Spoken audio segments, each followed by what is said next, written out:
So, welcome to the podcast, Kristina. I'm so excited you're here. So, thank you so much for coming on. Yeah, thanks so much for having me. I'm excited. So, before we dive into your teas, I would love to talk about your background. And you're currently a digital content strategist for Harvard Magazine. Is that right? So that's my full-time job, and I used to work for America's Test Kitchen for about 5 years. I Cool. was in email marketing for about 3, and then was a senior editor for Cooks Illustrated for 2 years. And part of my time with Cooks Illustrated included an article about the modern guide to spices, and that kind of jump-started my passion for herbs and spices and what they can do for us and just the industry as a whole. So that's a little bit of my background, but I wanted to go into digital strategy, and Harvard is wonderful. So Very cool. I'm also in digital marketing, digital content strategy. So I thought that was very cool. We also have that in common. And so you talked about you got interested by working with those spices, and how did you come across herbalism and herbal tea blends? yeah, so I discovered herb stock in Somerville in 2018. So about Oh, I 3 years went ago. there Yeah. that year. Yeah. I went because I heard it was this conference for about herbs. You could take courses throughout the weekend. I was like, this sounds cool. I should go.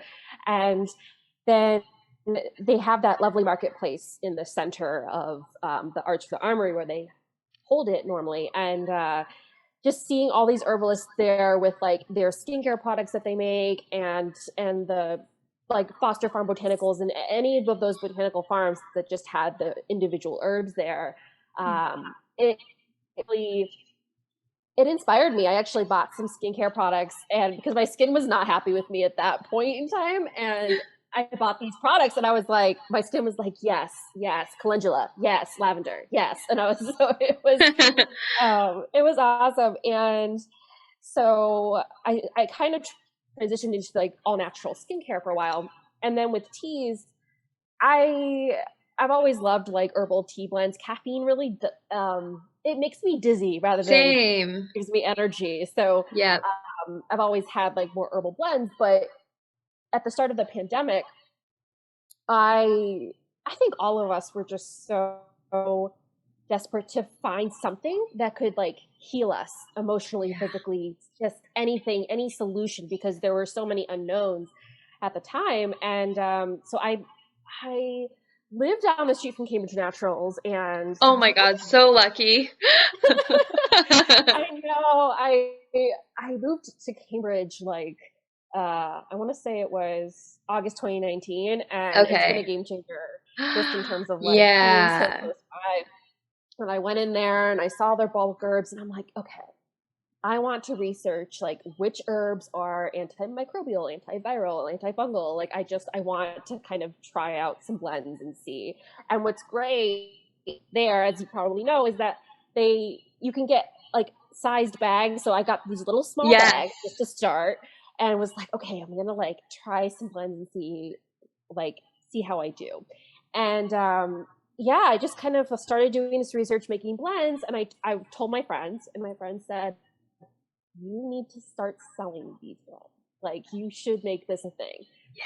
So it's kind of grown from there, and like I created blend recipes, and just kind of intuitively based on my knowledge of the herbs, and then kind of what I was feeling myself, and then what my friends were telling me they needed. And then I had my friend Scott create my logo, and I launched in November.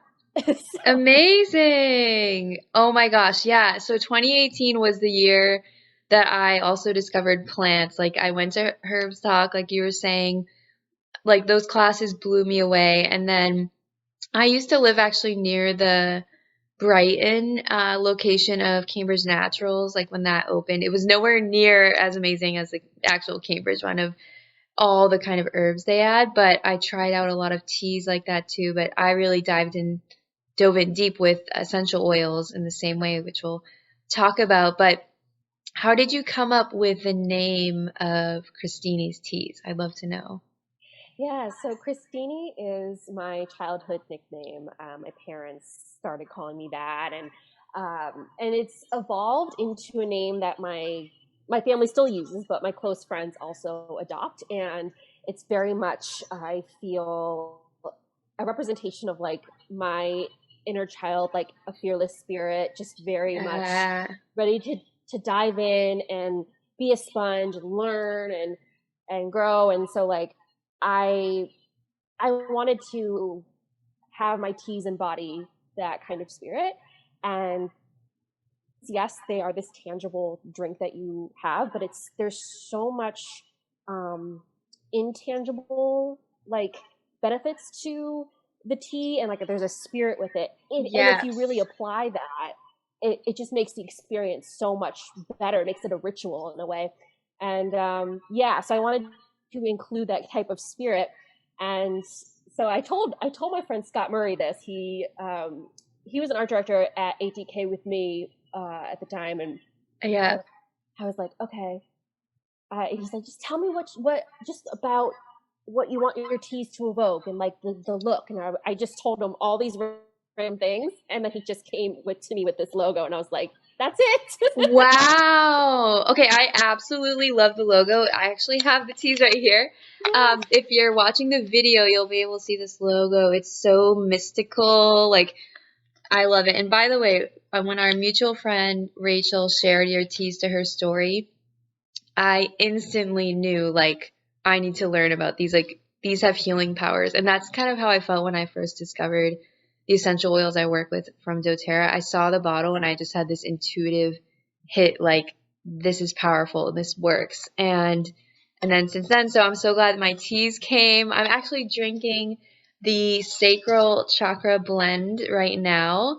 And I'd love to know how you came up with the blends, because I noticed that a lot of the herbs you use, like the essential oil form of it, is used in the same way.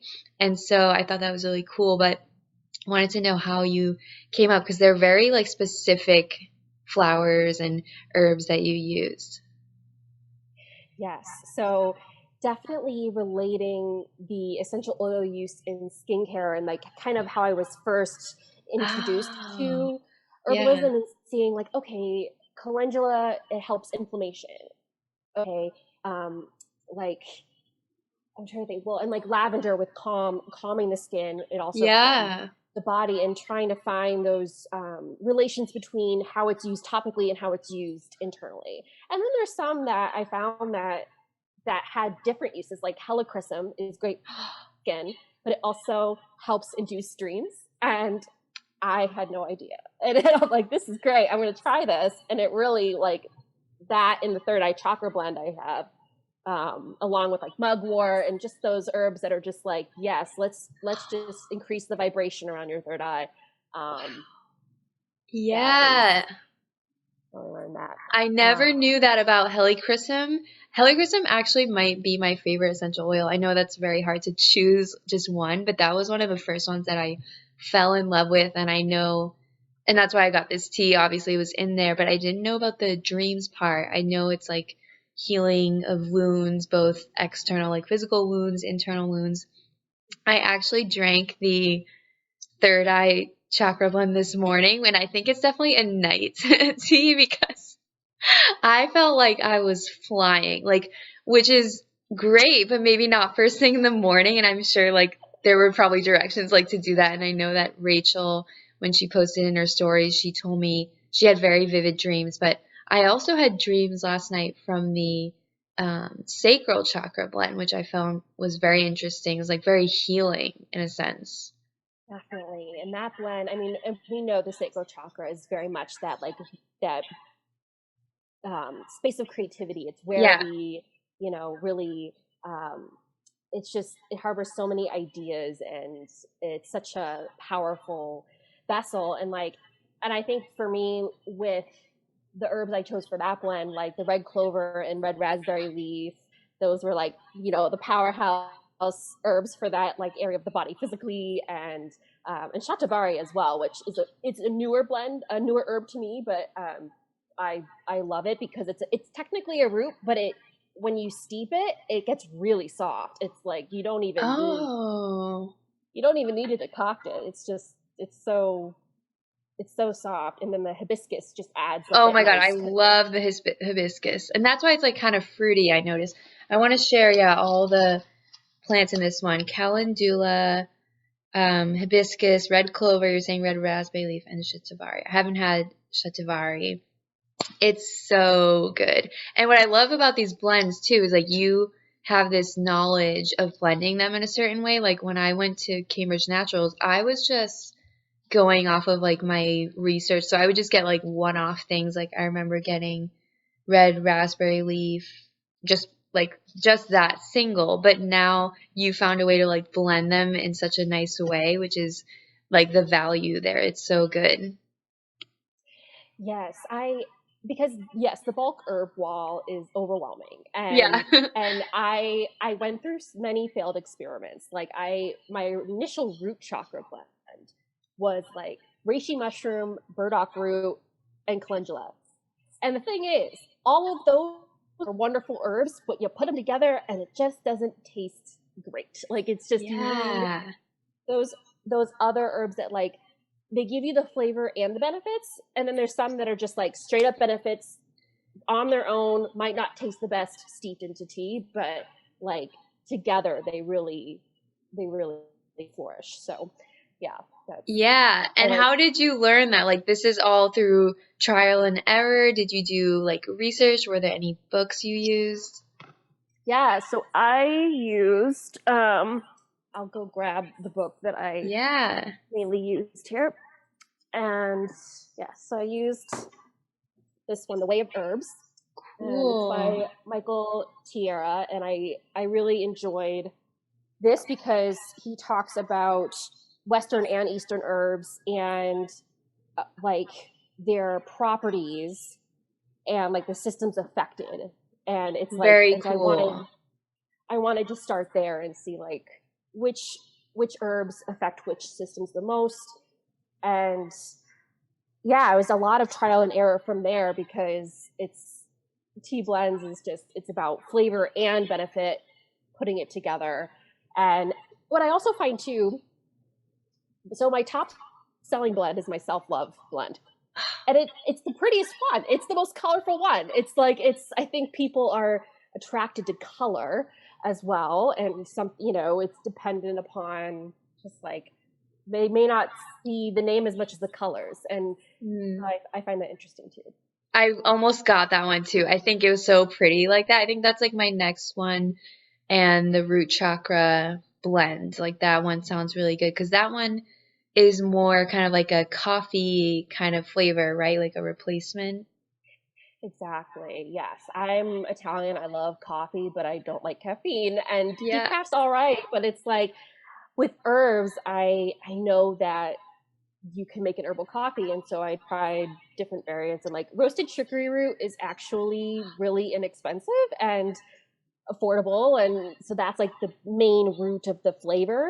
And then like you add the cinnamon and clove, and that's just instant yum. And then Yeah. you yeah, and burdock and wild cherry bark and the reishi are really beneficial roots, and like wild cherry bark helps for respiratory health, and burdock root is so purifying, and then reishi is just like this immune system powerhouse. So it's like I just felt like there's so many benefits in this herbal coffee, and then it can taste good too. Yes. Yeah, it has like the adaptogen in it from the reishi. And you also bring up a good point. I realized with these teas, they heal on both like a physical and emotional level, right? Exactly. Yes, and I think that with the physical benefits, those might be easier to feel than the emotional benefits.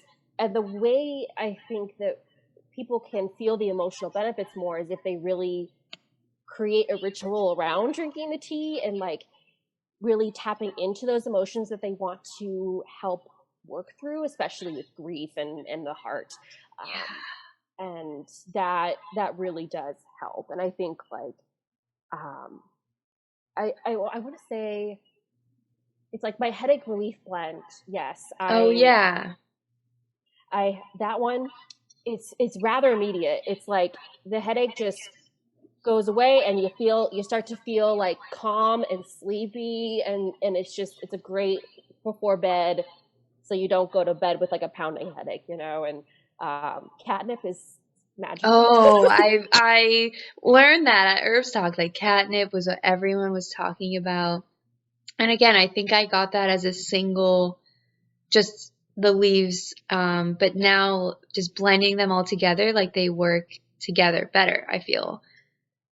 Definitely, yes. Yeah. I think it was election night. I drank lemon balm and catnip together. Now that would have been good.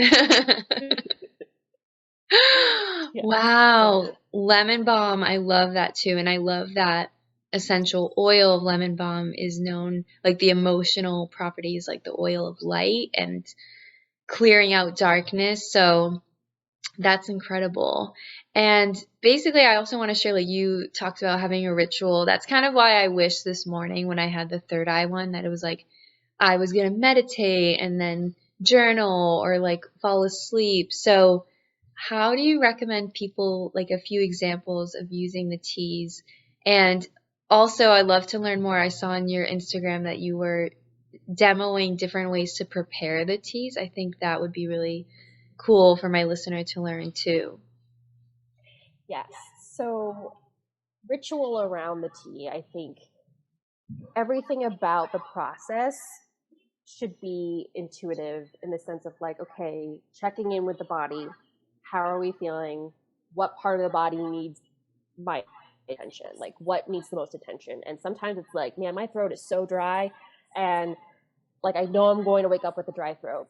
And so something I'll do is the night, so before I go to bed, I'll make a cold infusion, which I'll get to, of like my throat chakra blend. I'll put that in the fridge overnight, and so it's ready for me. And so it's like this practice of like my past self is going to take care of my future self, and this it's thinking ahead in a way of like, okay, what can benefit me when I wake up, or if you need a hot tea, so like in the morning drinking a glass of water and then just putting like the pot on the stove, making a decoction with the root chakra blend, like, and just being with the silence of that and just like the morning, and it forces you to be really present, I think. So like, Yeah. and to get into the different ways to prepare the teas, which is, it's important in certain ways, and I include it in my instructions of like how to brew the teas. So the infusion is what we all know the most about, steeping the teas in hot water. And usually I'll bring the water to a boil and then I'll just let it sit for a minute, so it's not like, boiling over when I'm pouring it into my mug or like my tea strainer. Right. And with infusions, it really depends on people's tastes, because I love very powerfully flavored teas. I love, let's just like get it all out of those herbs, and so I'll steep teas for like 20 minutes to 2 hours sometimes. Wow. But there's some blends and some people where it's like, you might just want to brew it for 10 minutes, and that's okay. You'll still get benefit out of it. It's just like my solar plexus chakra blend has fennel and ginger, so those are really, really powerful in terms of like the flavor compounds that are in those roots and seeds. And it's just like, okay, maybe just 10 minutes, but if you were like a fennel fan like me, 20 minutes is okay, that's fine. And an infusion too, it's at room temperature, and you could even infuse it overnight, and that's great for some blends too. You can just like really get, especially with the more floral blends, you get more of just like the intricate, delicate flavors of the flowers when you steep it overnight. That's a good idea. Yeah, and like keeping a lid on it, either like your tea strainer having a lid, or I love my Pyrex mixing bowls, and Oh, I yes, I saw in your videos. Yeah, for anyone listening to this, if you check out Kristini's Teas, I'll link in the show notes her Instagram. There's a video, and you're demonstrating that with a Pyrex bowl and the leaves steeping over it. yes, yes, and like putting the lid on it and capturing, because part of part of like the steam, the action of steam, is that those volatile essential oils will escape. They'll like start to escape. Yes, So you want to just capture it there and let it fall back into the water. such a good tip. I wasn't doing that until this year, really, and I didn't realize like I was losing all that flavor and all the benefits from just without capturing it like that. Totally. Yeah, because those volatile oils, they're like in spices, for example, like blooming spices. That means like you heat the spices within an oil or a fat, and the Oh yeah. fat captures those volatile oils and compounds so easily, and it boosts the flavor. They say because of that. But with water, the volatile oils, they're a bit more volatile. They escape Yes. more easily. I love that you're combining your knowledge of like herbalism and like cooking in that same sense. Like you know those different areas. I feel like that is what's bringing out the flavors and the benefits like combined, which is really cool. Yes, yes. I think that my experience in cooking in the food industry and food writing, it's definitely helped me communicate about my teas and like how people can prepare them and what they can do with them, and like, and a decoction is like you simmer the tea on the stove, and it's a way to get, it's mostly with roots and bark Okay. seeds, so the heftier um, things you find in the bulk herb wall, and it's you simmer that. I like to simmer for 30 minutes to an hour, depending on how much time I have. 30 minutes is just fine. There are some herbalists who say, oh, if you're working with mushrooms, you need to simmer it for 6 hours. I'm just like, I don't have that kind of time. But, Yeah. like I really do believe that you still get the benefits even with just a 30-minute simmer, and you just have the lid on the pot and let it do its thing. And yeah, it's just such a lovely way to prepare like my root chakra blend or anything that's root based. I was gonna say, I think I saw that either from you or Rachel, like making a bulk batch of it that way, the root chakra blend, and then using it all throughout the week. I definitely want to do that as well. That's super convenient. Mm-hmm. Yeah, so talk to us about the sourcing of your teas, because I also saw that on your page you source from a few different farms, and just like essential oils, it's so important where the plants come from. And I watched your video yesterday as I was preparing for this and noticed like you compared, I think it was Calendula, like just your normal average run of the mill flowers that you get, and then these different flowers that you got from a farm, and how much more in bloom they were, and just more legit than any kinds that you're gonna get conventionally. So tell us about that. Yes.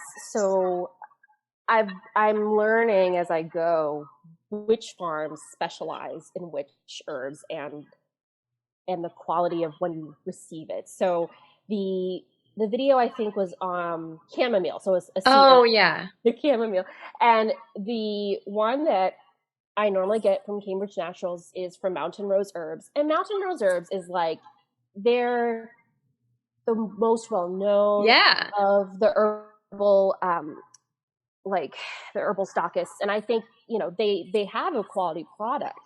But when I saw Foster Farm Botanicals, they're based in Vermont, and I saw them post a photo of their chamomile. I was like, seriously, that's what that looks like? Like, I need that. That looks great. It had the stem, it had the white flower, and Yeah. the yellow center, and so it was just so much more visually appealing, but also just more parts of the plant, which, I mean, all power to that. So I got that, and like I'll be sourcing my chamomile from Foster Farms from now on. But then Mountain Rose Herbs has herbs that I can't find anywhere else, so I Right. source from them. And Yeah. then a farm I adore in Oregon is called Oshala Farm, and I discovered them actually through Crow's Nest Apothecary in Hudson. Cool. Um, they I asked for skullcap, and they were like, "Oh yeah, here." And I'm like, "Wait, I've never seen skullcap like this." It was just like these whole leaves, and even just like some flowering tendrils. And they were just like, "Yes, it's from Oshala Farm. They're so fresh." And so I went on their site, and they base their sales off of their harvest schedule. So not everything is available all at once. You just have to wait it out. And so I got the catnip, dandelion leaves, lemon balm, valerian root from them, and like their lemon balm was so fragrant, and the leaves, they were so much more whole. I mean, yes, it's more expensive too to get Yep. herbs like that and to ship it Always. to Massachusetts, but I'll do it. It's those, I know, like my lemon balm will only come from Oshala Farm. And Yes. yes, so it's process of trial and error in terms of where you get your herbs, what you prefer, like, and the quality. So I absolutely love that. I love that you're focusing on the quality because I'm the same way with essential oils. Like I'll only buy them and work with doTERRA, who I work with, because I know where they're sourcing. They're sourcing from growers around the world who already know how to grow the plant in abundance. And it's kind of like that when you look at the chamomile. I didn't even know it could look the way that it does, like the one that you got from the new farm, because you just see it normally like the conventional type that you get, but you could have it so much better. And I think it's great too that you're getting it locally or from farms, even though they're not local, but smaller businesses as well. And that's how I think the quality shines. Like I just knew right off the bat that these teas were very high quality. So that definitely makes a difference. yes, it does. I'm looking at my lovely bag of calendula right here. So pretty. It's so pretty. It's so orange and vibrant.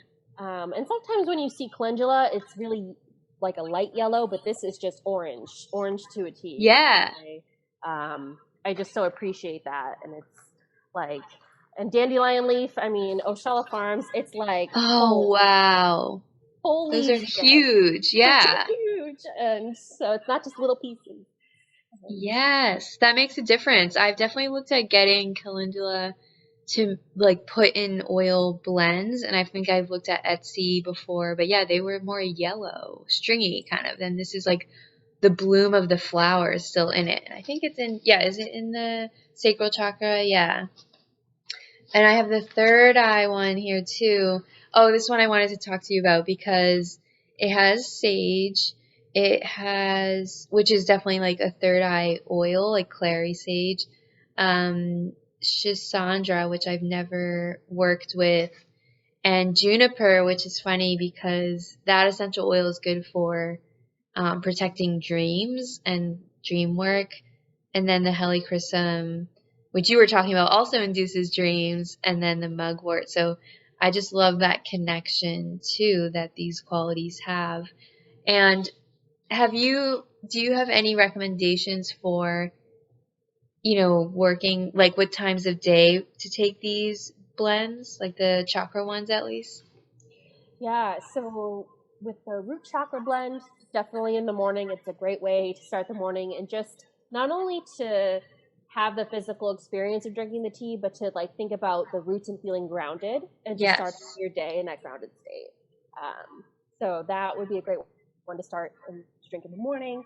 The sacral chakra blend, I think it can be consumed any time of the day, Hmm. but especially maybe like 30 minutes before you're about to start a big project or like something you have to like Ooh. dive into an assignment or something, and just like, Yeah. and thinking like having that be a motivational factor for you. I I think love that that. would be cool. And also for my ladies, especially like when you're PMSing, that sacral chakra blend will help very much. With that, solar plexus, like 30 minutes after dinner. Because it's Okay. just helping your body start the digestive process before you go to bed. Yeah. That will be helpful. And the heart chakra blend is a bit more of like drinking it when you emotionally feel that you need it for like sadness, grief, any anger, like any of that. So emotionally, like drinking it could be had any time of day. Physically, if you're having heart palpitations, high blood pressure, drinking the heart chakra blend helps too. My dad has high blood pressure, and he drank the heart chakra blend, and then my mom took his blood pressure, and she was like, Kristina, it has never been this normal before. Wow, that's so cool. What's in that one? So the heart chakra blend, it is lemon balm, rose, linden, and motherwort. Yes. Oh.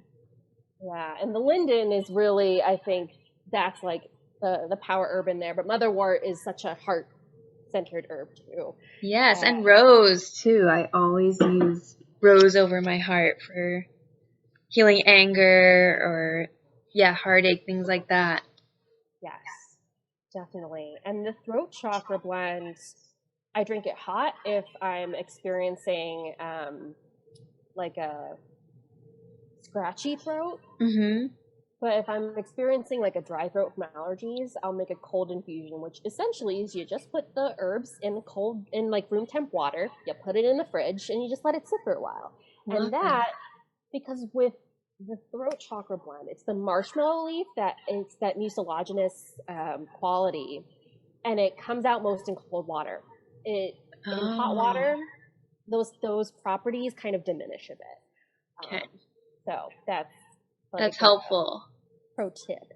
And then the third. So the third eye chakra is great before bed for dreaming and getting your intuition going. And the crown chakra blend, which is another one of my favorites. It's good any time of day for your brain. If you're having trouble focusing, if you're having trouble thinking of something, you can't remember it, like these herbs are so well known for brain health and just keeping your memory going and being, sharp. And like wood betony is just such a lovely, sweet smelling herb. And ooh, I haven't heard of that one.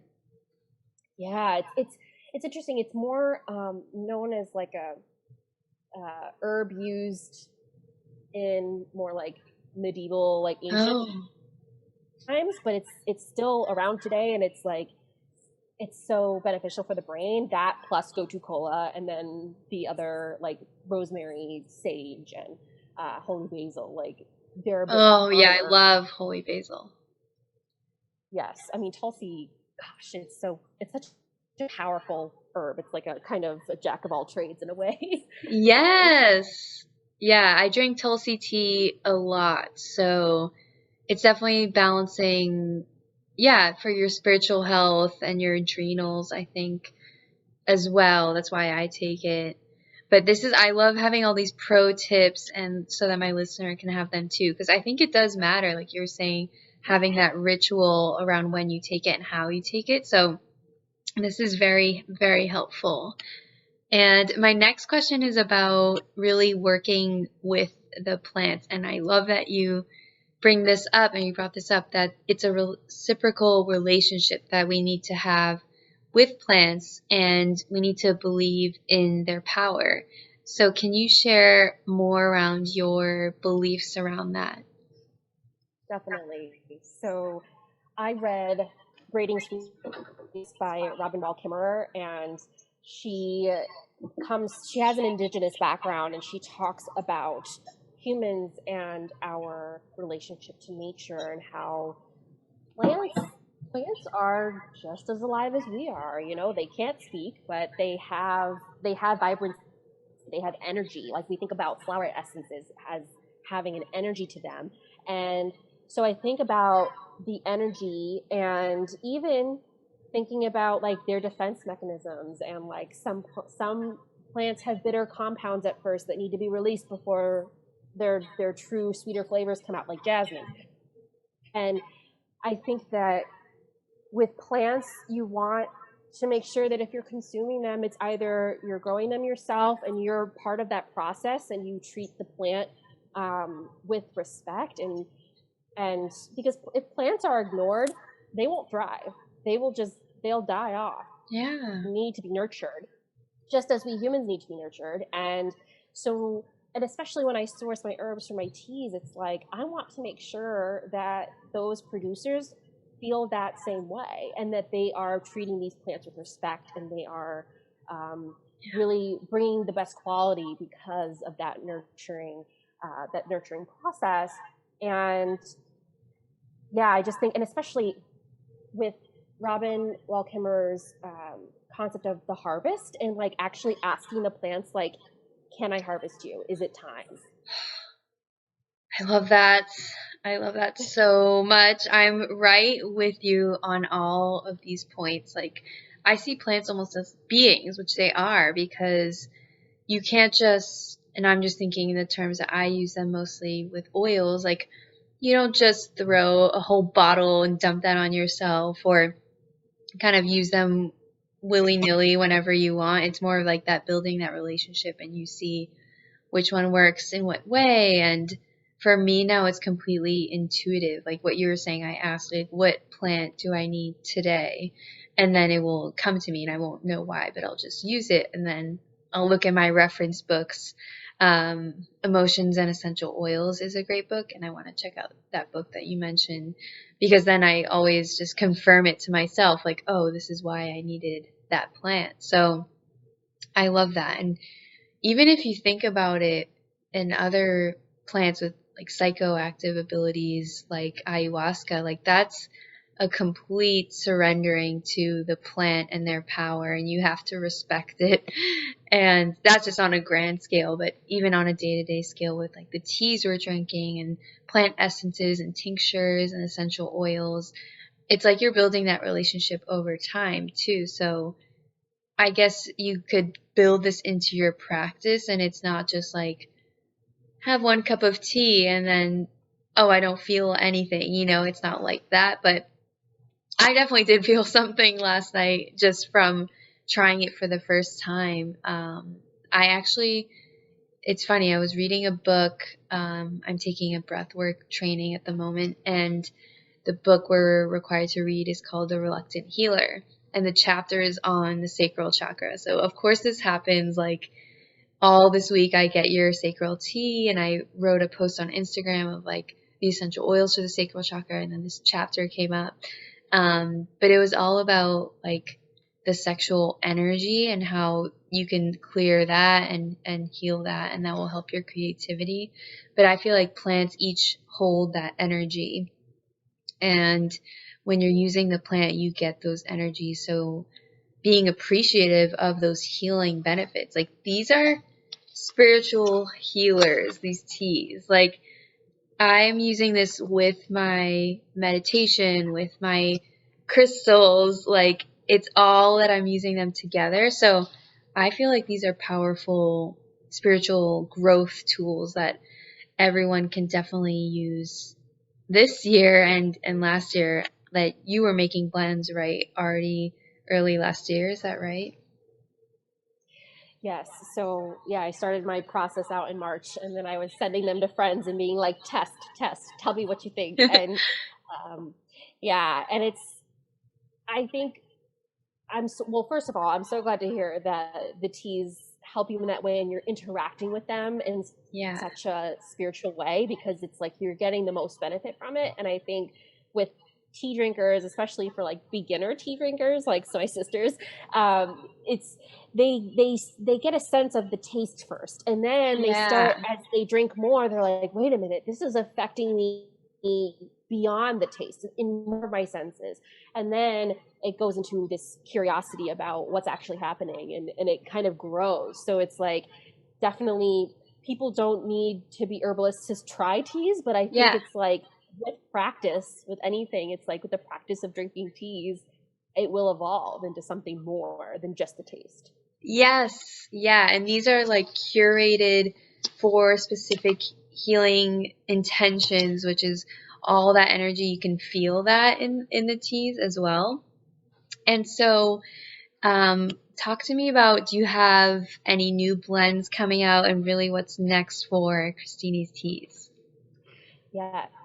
So I do have some blends in development right now.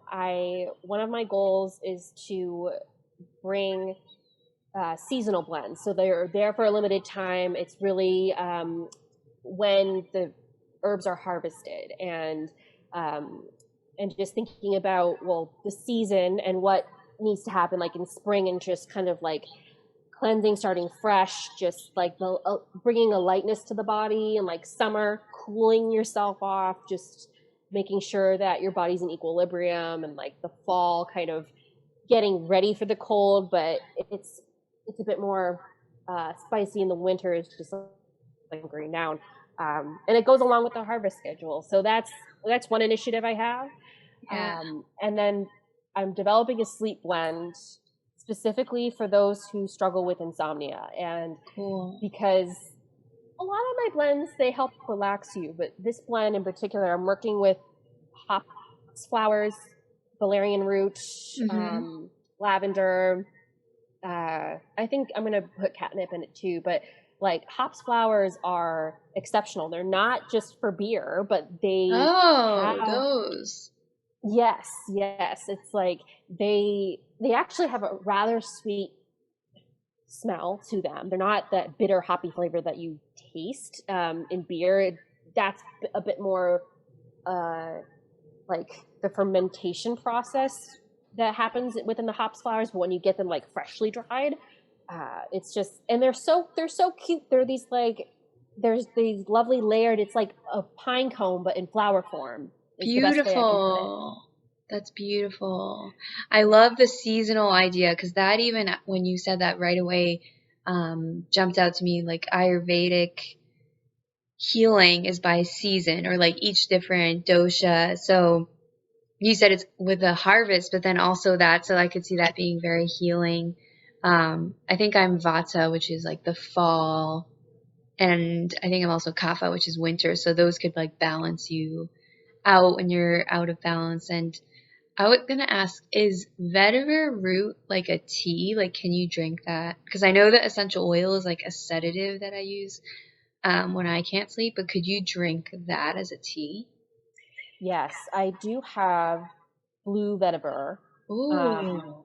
leaves, and with vetiver, the thing with the taste of that, which I'm trying, so it's like blue vetiver, yarrow, and feverfew are like the three herbs where I'm like, they're so powerful, but they're also so bitter. And it's like, and I'm trying Yes. to figure them out right now, and to see, because if it could work like jasmine, so jasmine green tea, the best way to prepare it is you steep it in the hot water for 2 minutes. You throw out that water because the bitter compounds release, and then you steep it again, and that's when the sweetness comes it through, and like that's that beautiful floral quality. So part of what I'm testing now is like, does that work the same way with these herbs that are super bitter but also super powerful? Yes. Yeah. That's such a good Yeah. point. Wow. Yeah, finding that Yeah. Or balance. like,